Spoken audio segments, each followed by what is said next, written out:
In this guide, I will be showing you guys how to create a FIFA ticketing account.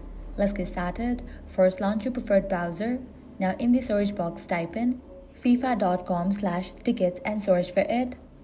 You'll be directed to the official website of it. Now at the top, you're gonna find this icon. Click on that. Head over to the option sign up.